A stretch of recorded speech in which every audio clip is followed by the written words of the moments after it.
السلام عليكم ورحمة الله وبركاته. بسم الله والحمد لله والصلاة والسلام على أشرف المرسلين وعلى آله وصحبه أجمعين أما بعد. ആദരണീയരായ ഉസ്താദുമാരെ, എൻ്റെ പ്രിയപ്പെട്ട വിദ്യാർത്ഥി സുഹൃത്തുക്കളെ, നാം ഇന്ന് ഒരുമിച്ച് കൂടിയിരിക്കുന്നത് ഇൻഫോറിയത്തിൻ്റെ വർണ്ണാഭമായ സദസ്സിലാണല്ലോ. ഈ സന്ദർഭത്തിൽ ഇസ്ലാം ഒരു സമ്പൂർണ്ണ ജീവിത പദ്ധതി എന്ന വിഷയത്തെ ആസ്പദമാക്കി അല്പം സംസാരിക്കാൻ ഞാൻ ആഗ്രഹിക്കുന്നു. നാഥൻ തൗഫീക്ക് നൽകുമാറാകട്ടെ. ആമീൻ. മനുഷ്യനെ സന്മാർഗത്തിലേക്ക് നയിക്കാനാണ് അല്ലാഹു തആല മതത്തെ സംവിധാനിച്ചിരിക്കുന്നത്. സർവമേഖലകളെയും സ്പർശിക്കുന്ന ജീവിത പദ്ധതികളാണ് മനുഷ്യനെ സന്മാർഗത്തിലേക്ക് നയിക്കാൻ സാധിക്കുക. അങ്ങനെ നോക്കുമ്പോൾ മതം സമ്പൂർണമായിരിക്കൽ അനിവാര്യമാണ്. വ്യക്തിപരമായ പുരോഗതിയിൽ നിന്ന് തുടങ്ങി മികച്ച സാമൂഹ്യ നിർമ്മിതി സാധ്യമാക്കുകയാണ് ഇസ്ലാം.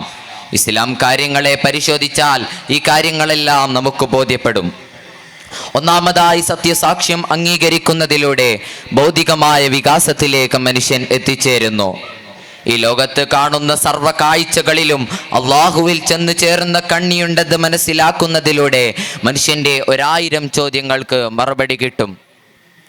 മനുഷ്യാസ്തിത്വത്തെ ബാധിക്കുന്ന സമസ്യകളൊക്കെയും അവിടെ ഇല്ലാതാവുന്നു. എങ്ങനെ വ്യക്തിപരമായ കാര്യങ്ങളിൽ വ്യക്തത വന്നാൽ പിന്നെ അടുത്ത ഘട്ടത്തിലേക്ക് കടക്കണം. ഒരു ഉടമയുടെ അടിമയാണെന്ന് ബോധ്യപ്പെടലാണ് പിന്നെയുള്ളത്. നിസ്കാരമാണ് അതിൻ്റെ പ്രധാന മാധ്യമം, ഇസ്ലാമിൻ്റെ 2ാം സ്തംഭം. നിസ്കാരത്തിലൂടെ ആത്മശുദ്ധീകരണം സാധ്യമാവുന്നു. ഇന്ന സ്വലാത്ത തൻഹാ അനിൽ ഫഹ്ശ എന്ന് വിശുദ്ധ ഖുർആൻ നമ്മെ ബോധ്യപ്പെടുത്തുന്നു. ഉടമക്ക് മുന്നിൽ വിനയത്തോടെ മുട്ടുകുത്തി സാഷ്ടാംഗം നമിക്കുമ്പോൾ മനുഷ്യൻ മാന്യനാവുന്നു. ഇങ്ങനെ വ്യക്തിപരമായ കാര്യങ്ങളിൽ പ്രാപ്തനായി കഴിഞ്ഞാൽ പിന്നെ അടുത്ത ഘട്ടം ഇടപെടലാണ്. അതിൻ്റെ ഏറ്റവും മികച്ച ആവിഷ്കാരമാണ് സകാത്ത്, ഇസ്ലാമിൻ്റെ 3ാം സ്തംഭം.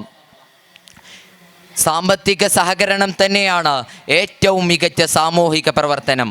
എന്നാൽ അതിന് കെൽപ്പില്ലെങ്കിൽ പുഞ്ചിരി കൊണ്ട് ദാനം ചെയ്യുക. തബസ്മുക ഫീ വജ്ഹി അഖീക സദഖ എന്നാണ് തിരുനബി സല്ലല്ലാഹു അലൈഹി വസല്ലമ പറഞ്ഞിട്ടുള്ളത്.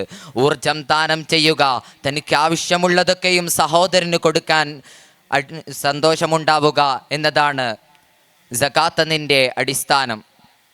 ഭക്ഷ്യവസ്തുക്കൾ, ആടുമാടുകൾ, ഒട്ടകങ്ങൾ എന്നിവ സാമൂഹിക സുസ്ഥിരത കൈവരിക്കാൻ വേണ്ടി ജനങ്ങളിലേക്ക് എത്തിക്കുക എന്നതാണ് ചുരുക്കത്തിൽ സകാത്തിൻ്റെ ആശയം.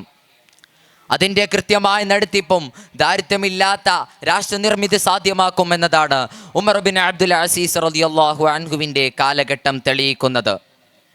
തെരുവിൻ്റെ പ്രാന്തങ്ങളിൽ അതിദൂരം സഞ്ചരിച്ചിട്ടും അവകാശികളെ കിട്ടാനാവാതെ സകാത്തിൻ്റെ തൊഴിലാളികൾ ഖലീഫയുടെ സമക്ഷത്തിലേക്ക് തിരിച്ചു വന്നു എന്നതാണ് ചരിത്രം പറയുന്നത്.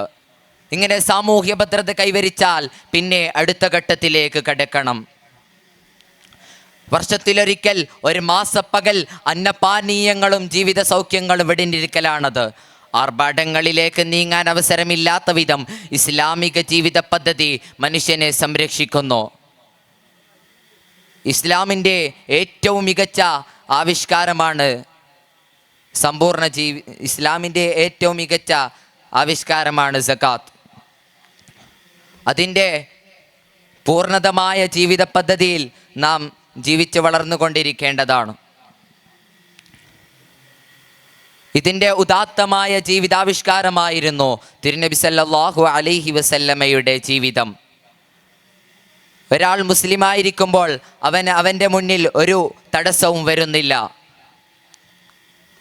ഇത് ഇസ്ലാം ഒരു സമ്പൂർണ്ണ ജീവൽ പദ്ധതി എന്നതിൻ്റെ ഏറ്റവും മികച്ച തെളിവാണിത്. ഇസ്ലാമിൻ്റെ സമ്പൂർണ്ണ ജീവിത പദ്ധതി ജീവിതത്തിൽ പകർത്തി ജീവിക്കാൻ നാഥൻ നമുക്ക് തൗഫീക്ക് നൽകുമാറാകട്ടെ.